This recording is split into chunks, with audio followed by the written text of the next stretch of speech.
Hey guys, Jake here at eTrailer. We're going to be taking a look at and showing you how to install the Peterson LED taillight kit for trailers over 80 inches wide. Now these new LED taillights are going to be a good replacement for your incandescent factory lights that might come on your trailer. They're also going to be great for those boat trailers because they are fully submergible, so they're going to do well in those heavy water situations. Now your kit is going to come included with a full set of wiring in order to wire your whole trailer up, and this license plate holder in case your old one might be broken or brittle. So the LED lights that make up this taillight are going to be brighter and draw less power from your system. They are also going to last 50 times longer than the standard incandescent bulbs. The dimensions of this light are going to be 5 3/8 inches long, 4 5/8 inches tall, and 1 13/16 deep. Now the durable surface mount technology in the LED circuit board is going to withstand those shocks and sharp jarring of the trailer. Your included wiring harness is going to be 25 feet long.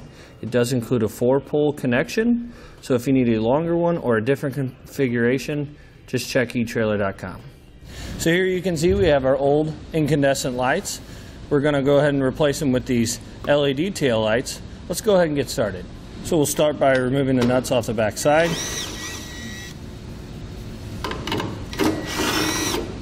So as you can see, we went ahead and clipped our wires.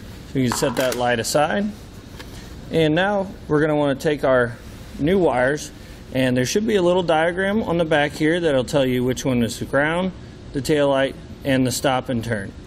So on our old light, you can see that we also have a diagram labeling which wire goes where.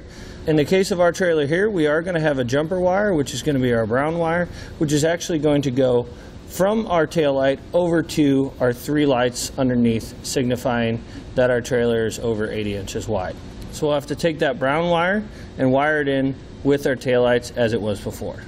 So before wiring everything up, you want to make sure that your bolt pattern is the same as on your trailer. So you can see that it does fit there, but because of how wide our bracket is here, we're going to want to get this side marker out a little bit further. So we're going to have to drill 2 new holes so that the light will sit like that. So as you can see, we got our 2 new holes here. We'll line our bolts up, see if it fits.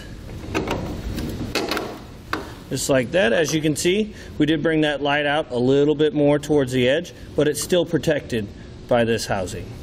So then you'll take your wires and feed them through. Just the black and red though. So then we're going to take our ground wire and put it through the old bolt hole and ground it on the other side. And then we can slide our light up into place, and you'll take your 2 included nuts, thread them on, and then we'll just tighten them down. Once we have one of our included nuts threaded on, we're going to take our ring terminal for our ground, slide it over that, and then we can thread on our other nut. And that's going to ensure a nice tight ground against that housing there. Remember not to tighten down too much because it is a plastic light on the other side, so you don't want to break it. So now we're going to take our red wire and our green wire, place our butt connector on. Now we are using heat shrink butt connectors just to give that little extra protection from any rain or any elements that might get on your terminals.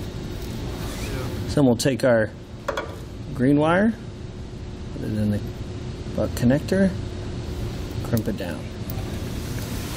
Now we're going to take our taillight wire and our jumper wire, connect it with the taillight wire from our new light. So now we'll go ahead and test our lights before we get everything wrapped up. Here's our tail lights, our brake lights, and our turn signal. Now that we've made sure that our light works, just take a heat source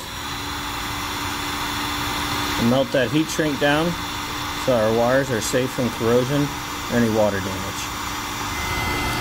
You want to be careful not to get the wires too hot. You just want to melt the heat shrink, not the wire. Now that you got everything buttoned up, go ahead and tuck the wires up into your trailer. You can even throw a few zip ties on there. We got a place where we can stick them up in the frame. Now we got all that done, we'll go ahead and repeat the same process for the other side. So that's going to do it for our look at the Peterson LED taillight.